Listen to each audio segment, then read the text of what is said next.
ఓం నమో భగవతే వాసుదేవాయ. అటువంటి లోకశ్రేష్ఠుడైన శ్రీకృష్ణుని అవతార ప్రభావాన్ని చెప్పాను. ఇంకా వ్యాసావతారంబు వినుము. ప్రతియుగమందు సంకుచిత భావులు అల్పతరాయువుల్ సుదర్గతికులు నైన మర్త్యుల కగమ్యములున్ స్వకృతంబులున్ సుశాశ్వతములునైన వేదతరు శాఖలు దావిభజించినట్టి సన్నుతుడు పరాశర ప్రియతనూజుడు నా హరి పుట్టెనర్మిలిన్. ప్రతి యుగంలో అల్పబుద్ధులు, అల్పాయుష్కులు, దుర్గతి పాలయ్యేవారు అయిన మానవులుంటారు. వాళ్లకు భగవంతుడు నిర్మించినవి శాశ్వతములు అయిన వేదాలు బోధపడవు. అలాంటి వాళ్లను అనుగ్రహించాలనే బుద్ధితో శ్రీహరి సజ్జన స్తుతి పాత్రుడై పరాశర మహర్షి ప్రియపుత్రుడైన వ్యాసుడుగా ప్రభవించి ఆ వేద వృక్షాన్ని శాఖలు శాఖలుగా విభజించాడు. మరియు బుద్ధావతారంబు వినుము. అతిలోలాత్ములు సూనృతేతరులు భేదాచార సంశీలు రుద్ధత పాషండ మతౌపధర్మ్యులు జగత్ సంహారులైనట్టి యాదితి సంజాతుల ధర్మ వాసనల వర్తింపం దదాచార సంహతి మాయించి హరించే దానవుల పద్మాక్షుండు బుద్ధాకృతిన్. ఇక బుద్ధావతారం విను. చపల స్వభావులు, అసత్యవాదులు, భేదాచార పరాయణులు, అధర్మ నిరతులు, శుద్ధ పాషండులు అయిన దైత్యులు లోకాన్ని చంపుకు తినేవారు. పుండరీకాక్షుడు బుద్ధుడుగా అవతరించి ఆ రక్కసులను వారి దురాచారాలతో పాటు నిర్మూలించాడు. మరియు కల్క్యవతారంబు వినుము.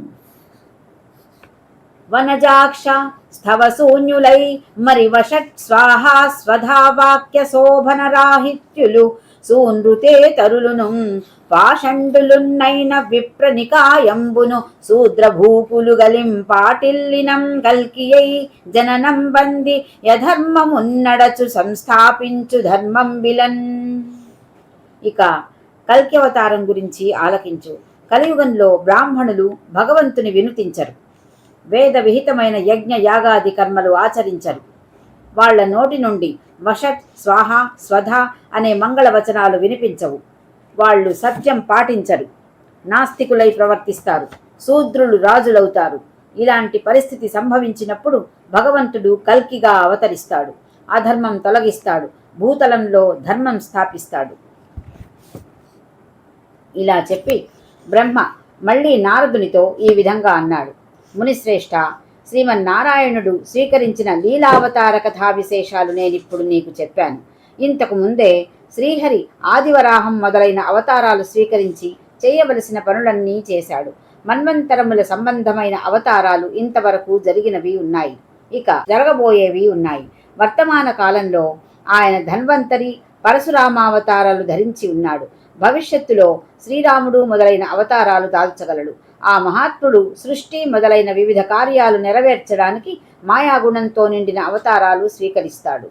అనేక శక్తులతో కూడిన ఆ భగవంతుడు సృష్ట్యాదిలో తపస్సుగా, నేనుగా, ఋషులుగా 9 మంది ప్రజాపతులుగా అవతరించి లోకాన్ని సృష్టిస్తూ ఉంటాడు.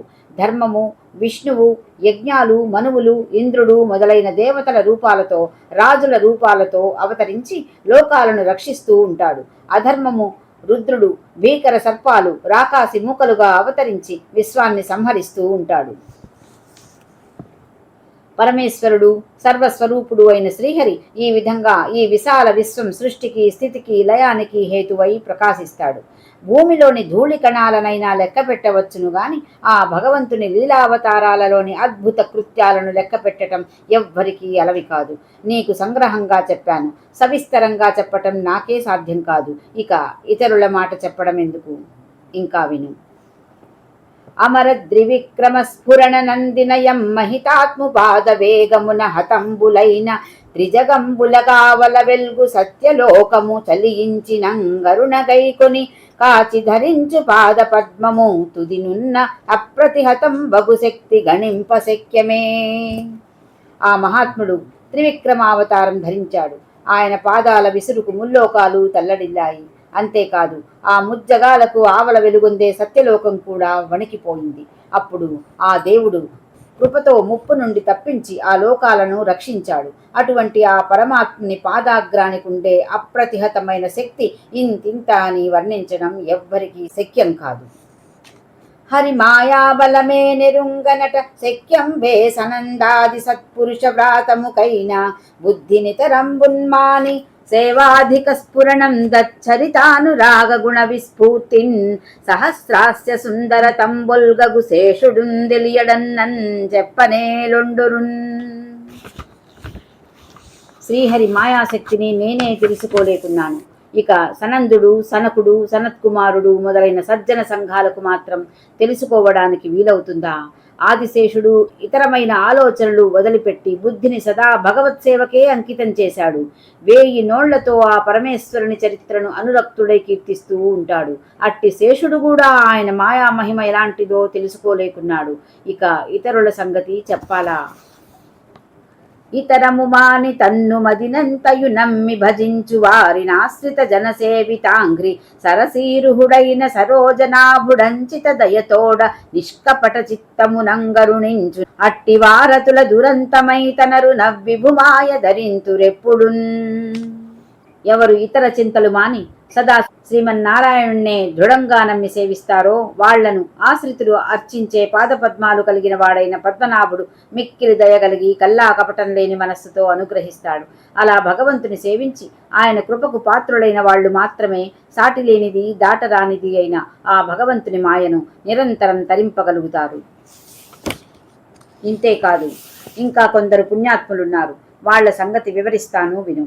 వాళ్ళు సంసారంలో మునిగి తేలుతూ దినాలు గడిపిన చివరలో కుక్కలు, నక్కలు పీక్కొని తినే ఈ శరీరాలపై మమకారం పెట్టుకోలేదు. తమ దేహాలను పూర్తిగా భగవంతునికే అర్పించారు. నేను బ్రహ్మను గదా అన్న గర్వంతో ఒక్కొక్కసారి రజోగుణం నన్ను పైకుంటుంది. ఆ సందర్భంలో నేను ఆ మహాత్ముని తత్వం ఇలాంటిది అని తెలుసుకోలేను. రజోగుణం వదిలి భక్తియుక్తుడనై ఆయన పాదపద్మాలను శరణాగతి భావంతో సేవించేటప్పుడు మాత్రమే ఆ భగవన్ మహిమ తెలుసుకోగలుగుతూ ఉన్నాను. అందుచేతనే శాస్త్రాలపై ఆధారపడక భక్తి జ్ఞాన యోగాలతో మాత్రమే నేను ఆ పరమాత్మను సేవిస్తాను. నేను కాదు, సనకుడు, సనందనుడు, సనత్కుమారుడు, సనత్ సుజాతుడు, నీవు మొదలైన వాళ్ళు, భగవంతుడైన శివుడు, దైత్యులను పాలించే ప్రహ్లాదుడు, స్వయంభూడనే మనువు, అతని భార్య శతరూప అనే సతీమణి, వాళ్ల కుమారులైన ప్రియవ్రతుడు, ఉత్తానపాదుడు, పుత్రికలైన దేవహూతి మొదలైన వారు, ప్రాచీన బర్హి అనే రాజేంద్రుడు, రుభువు అనే మహర్షి, బేనుని తండ్రి అయిన అంగుడు, ఉత్తానపాదుని కుమారుడగు ధ్రువుడు, వీరందరూ భగవన్మాయను తరింపగలిగిన వారే. ఇంకా విను. గాధి గయాదులిక్ష్వాకు దిలీప మాంధాతలు భీష్మ యయాతి సగర రఘు ముచుకుందైళ రంతి దేవోద్ధవ సారస్వతోదంక భూరిషేణ శృతదేవ మారుతి శతధన్వ పిప్పల బలి విభీషణ శిబి పార్థ విదురులంబరీష పరాశరాలర్క దేవల సౌభరి మిథిలేశ్వరాభిమన్యులాశ్నిషేణాదులైన మహాత్ములెలిమి దవిలియద్దేవు భక్తి చిత్తముల నిల్పి తత్పరాయణులౌట దుర్దాంతమైన విష్ణుమాయ ధరింతురు విమలమతులు. గాధి, గయుడు మొదలైన వారు, ఇక్ష్వాకువు దిలీపుడు, మాంధాత భీష్ముడు, యయాతి సగర చక్రవర్తి, రఘుమహారాజు ముచుకుందుడు, ఐలుడు రంతిదేవుడు, ఉద్ధవుడు సారస్వతుడు, ఉదంకుడు భూరిషేనుడు, శృతదేవుడు హనుమంతుడు, శతధన్వుడు పిప్పలుడు, బలిచక్రవర్తి విభీషణుడు, శిబి చక్రవర్తి అర్జునుడు, విదురుడు, అంబరీషుడు, పరాశర మహర్షి, అలర్క మహారాజు, దేవలుడు, సౌభరి, జనక మహారాజు, అభిమన్యుడు, ఆశ్నిషేణుడు మొదలగు నిర్మలమతులైన మహాత్ములందరూ అనురక్తులై భక్తితో ఆ దేవుని తమ మనస్సులో నిలిపారు. ఆయనే గతి అని సేవించారు. అందువల్లనే దాటవీలుగాని విష్ణుమాయను దాటగలిగిన వారయ్యారు. అనగా వీరలనెన్ననేమిటికి దిర్యజ్జంతు సంతాన పక్షి నిశాటాట విగాఘ జీవ నివహ స్త్రీ శూద్రహూణాదులైనను నారాయణ భక్తి యోగ మహితానందాత్ములైరేని వారనయంబుందరియింతుర విభుని మాయా వైభవాంబోనిధిన్. పాపరహితుడా, సహజంగా పుణ్యాత్ములైన వీళ్లను గూర్చి చెప్పవలసిన పని లేదు. పశువులైనా, పక్షులైనా, రాక్షసులైనా, అడవిలో జీవించేవారైనా, పాప జీవనులైనా, స్త్రీలైనా, శూద్రులైనా, గూడులు మొదలైన వారైనా, ఎవ్వరైనా సరే ఆ శ్రీమన్నారాయణుని మీది భక్తి యోగంతో అఖండమైన ఆత్మానందం పొందిన వారైతే చాలు, అవశ్యం ఆ దేవదేవుని మాయా వైభవం అనే మహాసముద్రాన్ని సులభంగా తరిస్తారు. కావున సస్వత్ ప్రశాంతున భయుని విశ్వాత్ముబ్రబోధ మాతృ విభు సంశుద్ధున్ శాశ్వతు సముసదసత్పరునీశ్వరు చిత్తమున నిలుపుమెప్పుడు మునీంద్ర. అందువల్ల మునీంద్ర, ఎల్లవేళలా మిక్కిలి శాంతుడై ఉండేవాడు, భయరహితుడు, విశ్వమయుడు, కేవల జ్ఞానస్వరూపుడు, సర్వేశ్వరుడు, శుద్ధాత్ముడు, శాశ్వతుడు, సముడు, సత్తుకు అసత్తుకు అతీతుడు అయిన పరమేశ్వరుణ్ణి సదా నీ హృదయంలో ప్రతిష్ఠించుకో. ఎవరు పరమాత్మని చిత్తంలో ప్రతిష్ఠించుకుంటారో అట్టి పుణ్యాత్ములు, సచ్చరిత్రులు అయిన మహనీయుల చెంతకు పోలేక అవిద్య సిగ్గుతో తల వంచుకుని పెడమొగమై దూర దూరాలకు తొలగిపోతుంది. అంతేకాదు, హరి పరమాత్మునచ్యుతునంతుని చిత్తములందలంచి సుస్థిరత విశోక సౌఖ్యముల జందిన ధీనిధులన్య కృత్యముల్ మరచియు జేయనొల్లరు తలంచిన నట్టిదయౌ సురేంద్రుడుంబరువడి నుయ్యి ద్రవ్వునే పిపాసితుడై సలిలాభిలాషితన్. పరమాత్ముడా, చ్యుతి లేనివాడు, అంతం లేనివాడు అయిన శ్రీహరిని మనస్సులో స్థిరంగా భావించిన వాళ్ళు శోకం లేని సుఖస్థితి పొందుతారు. అలాంటి బుద్ధిమంతులు భగవంతుని స్మరణ తప్ప ఇతర కార్యాలు ఏమరుపాటున కూడా చెయ్యరు. ఆలోచిస్తే అది అంతే. వర్షం కురిపించే దేవేంద్రుడు దప్పిగొని నీళ్ల కొరకై బావి త్రవ్వుతాడా? సర్వఫల ప్రదాతయును సర్వశరణ్యుడు సర్వశక్తుడున్ సర్వజగత్ ప్రసిద్ధుడును సర్వగతుండగు చక్రపాణి ఈ సర్వశరీరులున్ విగమ సంగతి జంది విశీర్యమాణులై పర్వినచో నభంబుగతి బ్రహ్మముదా జడకుండునెప్పుడున్.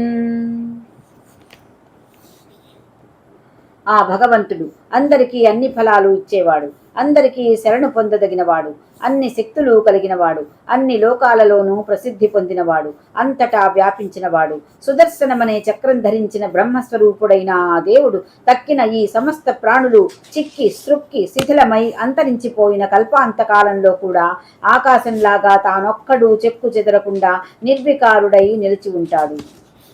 కారణ కార్యహేతువగు కంజదళాక్షుని కంటే నన్యులెవ్వారును లేరు తండ్రి. భగవంతునంతుని విశ్వభావనోదారుని సద్గుణావళులు దాత్తమగతింగుని ఆడకుండి నంచేరవు చిత్తముల్ ప్రకృతి జందని నిర్గుణమైన బ్రహ్మమున్. తండ్రి, అటు కారణాలకు ఇటు కార్యాలకు అన్నిటికీ కారణభూతుడైన వాడు ఆ కమలాక్షుడే. ఆయన కంటే ఇతరులెవ్వరూ ఆశ్రయింపదగిన వాళ్ళు లేరు. షడ్గుణైశ్వర్య సంపన్నుడు, తుది లేనివాడు, ప్రపంచ సృష్టి గావించే ఉదారుడు అయిన పరమాత్ముని సద్గుణ పుంజాలను గొప్ప మనస్సుతో కొనియాడాలి. లేకుంటే మనస్సులు ప్రకృతికి అతీతమైన నిర్గుణ బ్రహ్మను పొందలేవు. నిగమార్థ ప్రతిపాదక ప్రకటమై నిర్వాణ సంధాయిగా భగవంతుండు రచింప భాగవత కల్పాక్ష్మాజమై శాస్త్రరాజి గరిష్టంబగుని పురాణ కథ సంక్షేపంబునం చెప్పితిన్ జగతిన్ నీవు రచింపు దాననతి విస్తారంబుగా పుత్రకా. వత్స, ఈ పురాణ కథ వేదార్థాలను ప్రతిపాదించడం చేత ప్రశస్తమై ఉంది. మోక్షప్రదంగా ఉండేటట్లు ఆ భగవంతుడు దీన్ని రచించాడు. ఇది భగవద్భక్తులకు కల్పవృక్షం, శాస్త్రాలన్నిటిలోనూ శ్రేష్టమైనది. ఈ పురాణ కథను నేను నీకు సంగ్రహంగా చెప్పాను. నీవు దీన్ని లోకంలో విస్తృతంగా ప్రచారం కావించు.